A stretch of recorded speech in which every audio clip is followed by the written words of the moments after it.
Eu não sei se você está acompanhando alguém em luto ou se você pessoalmente está enfrentando esse momento de dor. A questão é que as pessoas tentam tabelar o seu sofrimento e o meu e trazer algumas diretrizes, informando como e quando sofrermos. Mas, na verdade, eu quero chamar a sua atenção e trazer você para um outro patamar, para identificar que a dor que você está vivendo, ela é muito única, ela é exclusiva.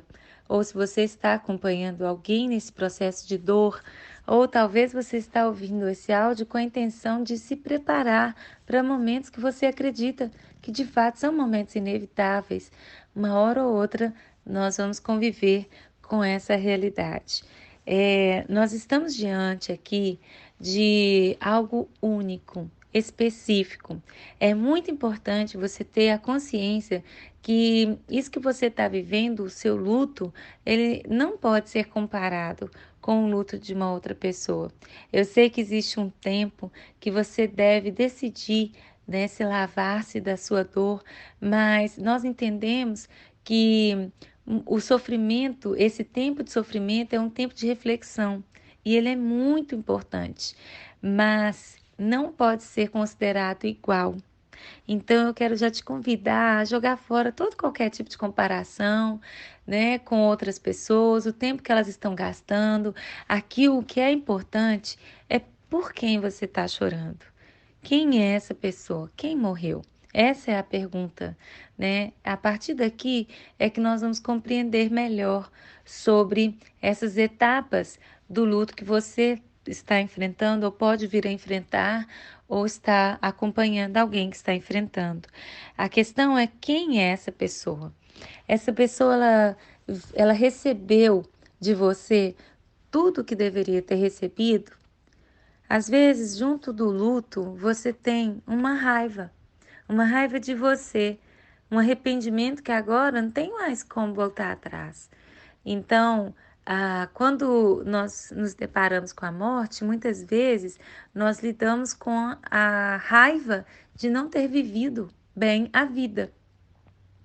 Então, lidar com luto é lidar com uma pessoa que não está mais aqui. É lidar com a falta, é lidar com a ausência. Se somente essa palavra com 4 letrinhas, né, fosse igual para todo mundo, nós compraríamos até, né, o que fazer com essa dor e a gente ia tentar fazer dar certo, mas não dá certo. Existem vários grupos que acompanham pessoas, mas a questão é individual, né? Você vai estar lidando com a falta de alguém. Então, para cada pessoa que falece, a forma de lidar, a experiência é totalmente diferente. Quando, por exemplo, se perde um irmão, a dor de se perder um irmão é muito grande. Você, quando perde um irmão, você está perdendo alguém que é mais próximo, mais confidente do que um pai e uma mãe.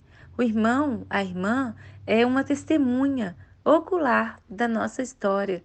Nós precisamos de pessoas que nos falem quem nós somos. Nós mesmos esquecemos quem nós somos. Nossa identidade, ela está muito relacionada, assim, à afirmação dos outros em quem o que nós somos. Então, aquilo confere com o que nós realmente queremos ser ou não.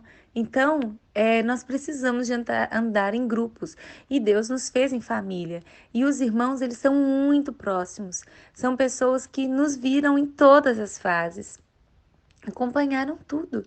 Então, quando você perde um irmão, você está perdendo o seu melhor confidente, a maior testemunha da sua origem, da sua história, da sua significância na Terra, né? Da sua missão. Essa pessoa que você perde, ela agora tem um espaço muito grande quando ela se vai. Você tem um tipo de dor.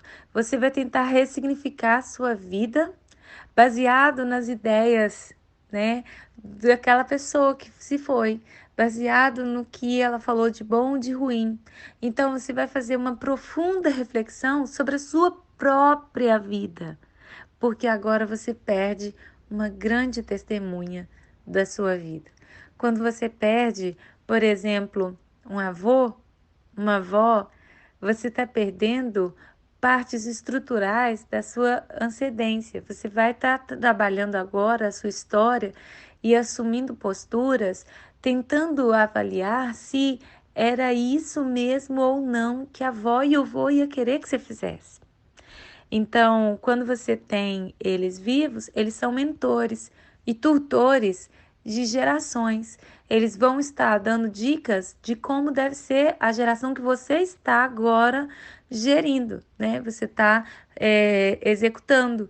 Então, quando eles se vão, você perde um pouco dessa forma de ver o futuro que eles estavam ditando. Os valores e os conceitos que eles estavam entregando, se eles realmente foram entregues, é uma dor. Você perdeu alguém. Agora, e quando esses valores não foram entregues? É outra dor. Então, se por um acaso, devido a problemas de divórcio, por exemplo, você não teve acesso a esse avô e a essa avó, existe outra dor. Então, perguntar quem morreu é muito importante. Quando, por exemplo, se perde um cônjuge, você tem essa consciência de que você perdeu metade de você. E aí não é só a metade figurativa, né? Nada disso. É a metade mesmo. É a pessoa que pagava a conta. É a pessoa que fazia o café da manhã. E aí você começa. Gente, desculpa, eu sou um pouco sensível, tá? Para essas coisas. Mas é importante porque nós temos a oportunidade de refletir, né? Isso é muito bom. Chorar é bom. Senhor, consola os que choram. Mas uma coisa super interessante é que você passa a ver muito valor naquele que se foi, né? Porque você se atenta de repente para um tanto de coisa que aquela pessoa fazia que você não tinha noção. Então, você para pensar e percebe sonhos que talvez ela tinha que você não deu muito valor. Você percebe que talvez você não pôde ajudar nas suas demandas de infelicidade. Você não conseguiu ter uma voz mais saudável no dia a dia para falar de coisas melhores. E você começa a avaliar tudo que essa pessoa foi, que ela era, que ela fazia, agora está sobre você. Você tem que fazer essas coisas. Então, não é só a falta da pessoa ali para você ver, mas também o fazer dela agora está sobre você, ou alguém não vai fazer, ou outra pessoa vai fazer, ou ninguém vai fazer, se puder, né? Mas a maioria das vezes aquilo eram coisas muito importantes. E alguém vai ter que fazer esses ajustes, essas adaptações para então andar naquele caminho e seguir a vida. Esse seguir a vida tem tudo a ver com isso, né? Com você fazer essas avaliações. Então, o tempo do luto, tudo isso, as regras aqui, elas não vão funcionar. Aquilo que falam, que ditam, elas não vão funcionar sem você valorizar quem é essa pessoa. Então, para cada pessoa é diferente. A morte de um filho, por exemplo, ela é muito importante porque ela te deixa ofuscar o futuro. Você não consegue mais visualizar o futuro. Você perde uma noção de dar a sequência à sua linhagem. Então, é uma sensação de aborto. E então, é quando a vida se esvai, mas uma questão onde que ela estava indo numa direção que ela daria frutos e segmento a uma linhagem. É diferente de quando se perde os pais. É diferente de quando se perde os avós. Então, a nível de identidade, é muito difícil fazer essa reconstrução. Então, por isso o tempo para a reflexão, por isso a necessidade de viver realmente a dor e, claro, aproveitar todo o processo para gerar os arrependimentos, porque esses arrependimentos eles são importantíssimos para uma sequência de vida fundamentada em Deus que nos dá vida abundante apesar do inimigo, apesar de mim, apesar de você, Deus em Jesus tem uma vida abundante para mim e para você. Ele tem coisas boas, apesar de todas as circunstâncias da vida. Ele tem. Então, esse momento de reflexão deve nos levar ao arrependimento, porque o arrependimento ele tem que gerar frutos. Os frutos do arrependimento, eles são importantíssimos. Então, o momento de luto é um momento frutífero. É um momento que você vai ter frutos de arrependimento. Aqui o momento de luto, ele vai fechar com uma nova forma de vida. Nós vamos, se tudo der certo, se nós passarmos pelos processos, nós vamos viver de uma forma incrivelmente maravilhosa.